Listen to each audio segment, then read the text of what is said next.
नमस्कार बच्चों, आपका स्वागत है मेरे YouTube channel the student institute में। आज हम क्लास 12 का एक किरचॉफ का नियम देखेंगे। बहुत ही मोस्ट इम्पोर्टेंट है, जो हर बार नहीं तो बहुत सेटों में पूछा गया है, हर साल पूछा जाता है, कहीं ना कहीं सेटों में आ जाता है। किरचॉफ का नियम समझाइए। किरचॉफ के दो नियम होते हैं, तो हाँ हम इनको धीरे धीरे से सीखते हैं। चलिए शुरू करते हैं। तो पहला नियम क्या है? किरचॉफ का पहला नियम है, प्रथम नियम, इसको संधि का नियम और धारा का नियम भी कहते हैं। ठीक है ना? किसका नियम कहते हैं? संधि का नियम और धारा का नियम।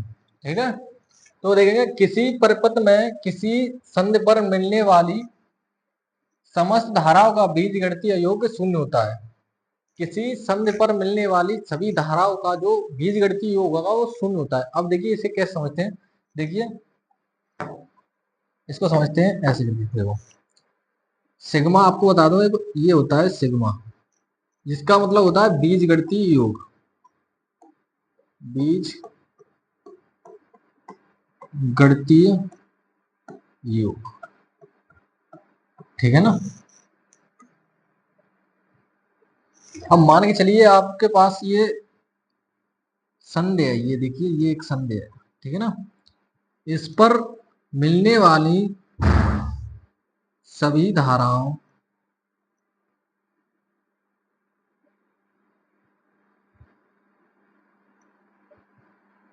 का जो बीजगणितीय योग होगा वो होगा शून्य। अब देखते हैं इसको, देखो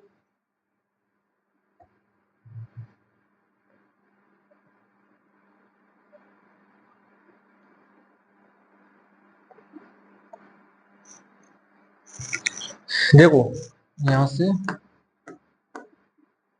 इसको मान लेते हैं हम I1, इसको I2 और इसको I3, ठीक है ना? और इसको I4, इसको I5, इसको I6, ठीक है ना? इतना ही मान लेते हैं यार इसको।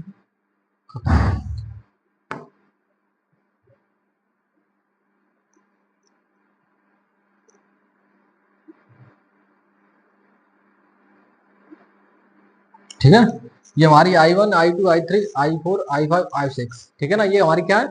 धाराएं हैं। ठीक है, तो इसका मतलब होता है, देखो किसी परपथ में किसी संधि पर किसी परपथ में किसी संधि पर मिलने वाली समस्त धाराओं का बीजगणितीय योग शून्य होता है। मिलने वाली सभी समस्त धाराओं का बीजगणितीय योग शून्य होता है। तो ठीक है, सिग्मा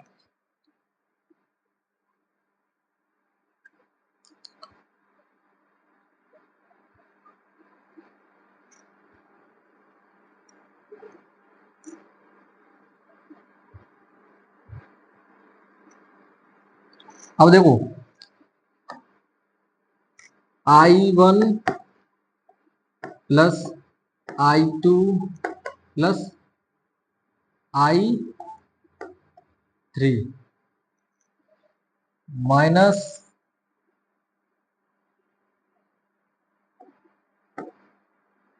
I4 और माइनस I5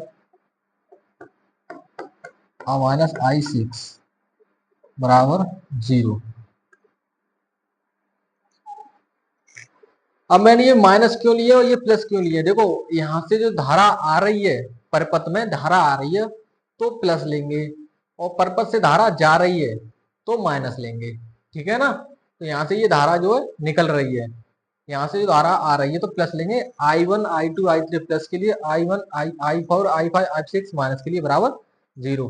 अब यहाँ से हम देख सकते हैं कि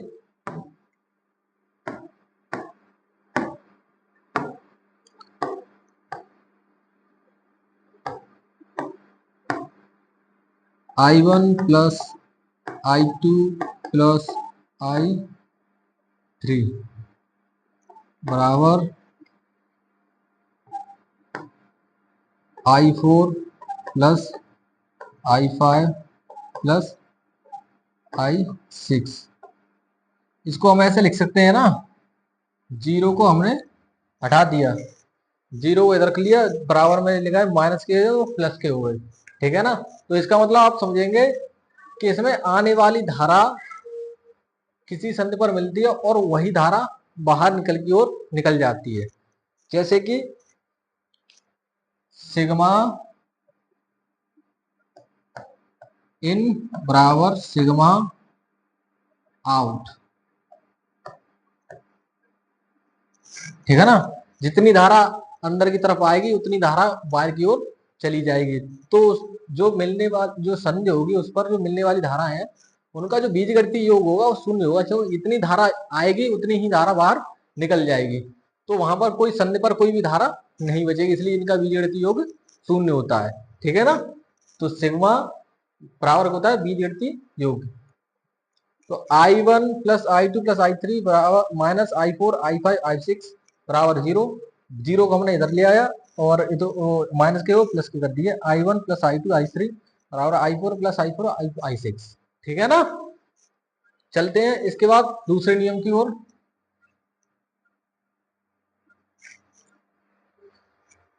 दूसरा नियम हमारा क्या कहता है? दूसरे नियम को कहते हैं वोल्टता का नियम और बंद पास का नियम, ठीक है। तो किसी वैद्युत परिपथ के प्रत्येक बंद पास के विभिन्न भागों में बहने वाली धाराओं तथा उनके संगत प्रतिरोधों का के गुणनफल का बीजगणितीय योग उस पास में लगे विद्युत वाहक बलों के बीजगणितीय योग के बराबर होता है, ठीक है। देखो किसी परिपथ के प्रत्येक बंद पास के, देखो ये वाली लाइन देखो, किसी परिपथ के प्रत्येक बंद पास के। अब इसमें क्या बंद पास है, कितने बंद पास है? इसमें एक बंद पास ये है और दूसरा बंद पास ये है, ठीक है ना। ये क्या वैद्युत परिपथ है एक, ठीक है ना। और प्रत्येक बंद पास के विभिन्न भागों में बहने वाली धाराएं, विभिन्न भागों में बहने वाली धाराओं, ठीक है ना, विभिन्न भागों में बहने वाली धाराओं तथा उनके संगत प्रतिरोध, ये क्या है I1 I2 हमारी क्या धाराएं और उनके संगत प्रतिरोध R1 और R2 के गुणनफल का बीजगणितीय योग, ठीक है ना, के गुणनफल का बीजगणितीय योग उस पास में लगे विद्युत भाग बलों के बीजगणितीय योग के बराबर होता है, ठीक है ना। अब इसको समझेंगे कैसे, देखो पहले हम चित्र को समझ लेते हैं। इसमें क्या है, देखो E1 एक वाहक बल है, E2 एक वाहक बल है। एक बंद पास ये है, एक बंद पास ये है, ठीक है। इसमें I1 धारा बह रही है, इसमें I2 धारा बह रही है, ठीक है। ये संगत प्रतिरोध R1 है, ये संगत प्रतिरोध R2 है, ठीक है ना। तो हम समझेंगे, देखिए परिभाषा में हमारे क्या बोल रहा है कि विभिन्न भागों में बहने वाली धाराओं तथा उनके संगत प्रतिरोधों के गुणनफल का बीजगणितीय योग। अब यहाँ पर यही समझ लेते हैं हम, बीजगणितीय योग किसे कहते हैं? सिग्मा आई आर, ठीक है। सिग्मा आई आर बराबर सिग्मा ई।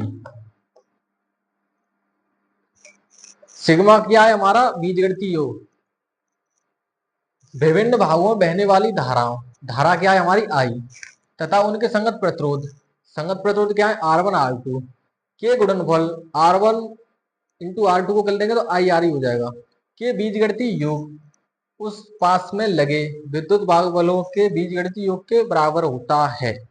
उसमें लगे विद्युत वाहक बल के बीजगणितीय योग के बराबर होता है। That's all. देखिए बीजगणितीय योग क्या है हमारा? सिग्मा, ठीक है। आई क्या है हमारी? धारा। आर क्या है हमारा? संगत प्रतिरोध। और ये क्या है हमारा? बीजगणितीय योग। ये क्या है? विद्युत वाहक बल, ठीक है। इनका जो बीजगणितीय योग होगा वो इसके बीजगणितीय योग के बराबर होता है, ठीक है ना। इसका जो बीजगणितीय योग होगा इसके बीजगणितीय योग के बराबर होगा, ठीक है ना। अब आगे चलते हैं। अब लिखेंगे बंद पास एक के लिए, बंद पास एक के लिए,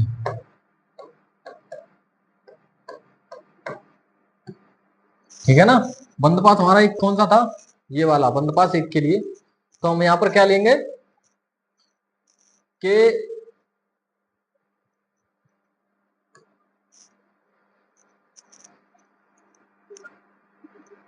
सिग्मा, नहीं नहीं नहीं,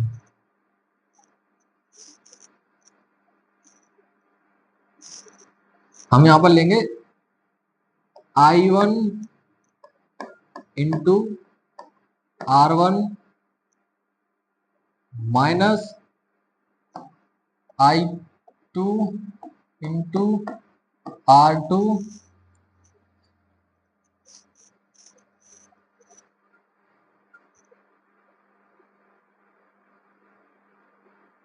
देखिए हमारी जो धारा है यहाँ से इस तरफ की ओर इससे इस तरफ जा रही है। देखो ये जो धारा है हमारी यहाँ से इस तरफ जा रही है, फिर यहाँ से इस तरफ नहीं जा रही है, मतलब यहाँ से धारा इस तरफ आ रही है, मतलब यहाँ पर हमारा टकराव हो रहा है। देखो यहाँ से इस तरफ धारा आएगी और यहाँ से इस तरफ आएगी, तो यहाँ से टकराएगी, यहाँ तो मतलब विपरीत हो रहा है।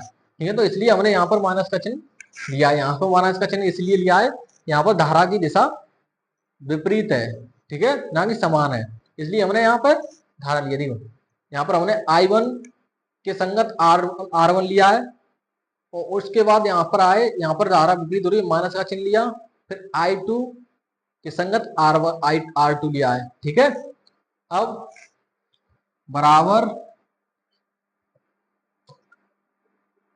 E1 E2, ठीक है ना। अब E1 और E2 क्यों लिखा है, क्योंकि इनका और इनका बीजगणितीय योग और इसका बीजगणितीय योग दोनों को बराबर होता है, ठीक है ना, इसलिए हमने ये लिया है। अब बंद पास 2 के लिए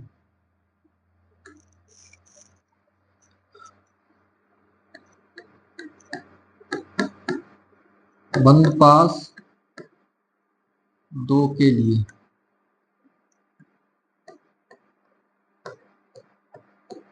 ठीक है ना, बंद पास 2 में देखेंगे हम, बंद पास हमारा 2 है, तो यहाँ पर धारा क्या बह रही है, I2 और I3, और यहाँ पर प्रसंगत प्रतिरोध क्या है हमारे R2, यहाँ पर R3 और है, ठीक है ना। तो हम यहाँ पर देखेंगे, तो यहाँ पर लेंगे हम कि I2 into R2 plus I3 into R3 बराबर E2, ठीक है ना।